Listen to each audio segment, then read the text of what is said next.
നമസ്കാരം, സഹ്യ ന്യൂസിലേക്ക് സ്വാഗതം. ഒരു ദിവസം പരമാവധി 80,000 പേർക്ക് ദർശന സൗകര്യം. ശബരിമലയിൽ ഇത്തവണ ഓൺലൈൻ ബുക്കിംഗ്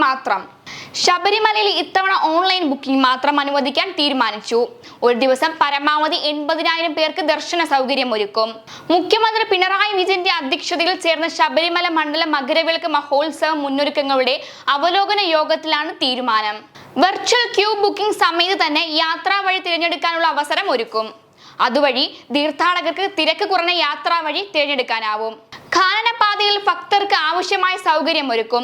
തിരക്കുള്ള സമയങ്ങളിൽ വാഹനങ്ങൾ നിയന്ത്രിക്കേണ്ടി വന്നാൽ അതിനുള്ള കേന്ദ്രങ്ങൾ കണ്ടെത്തി ആവശ്യമായ അടിസ്ഥാന സൗകര്യങ്ങൾ ഒരുക്കും.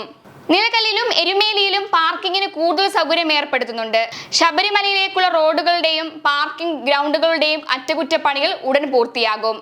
വിശുദ്ധ സേനാംഗങ്ങൾക്ക് ആരോഗ്യ പരിശോധന നടത്തുകയും ആവശ്യമായ പരിശീലനം ഉറപ്പാക്കുകയും ചെയ്യും. ശബരി ഗസ്റ്റ് ഹൗസ് അറ്റകുറ്റപ്പണി ഈ മാസം 30-നകം പൂർത്തിയാകും.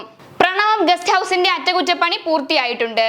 ദേവസ്വം മന്ത്രി VN Vasavan, chief secretary Sharada Muraleedharan, സംസ്ഥാന പോലീസ് മേധാവി ഷെയ്ഖ് ദർവേഷ് സാഹിബ്, ADGP-മാരായ Manoj Abraham, S Sreejith, Devaswom special secretary TV Anupama, Pathanamthitta ജില്ലാ collector S Premkrishnan, Devaswom board president PS Prashanth, ബന്ധപ്പെട്ട ഉദ്യോഗസ്ഥർ തുടങ്ങിയവർ പങ്കെടുത്തു.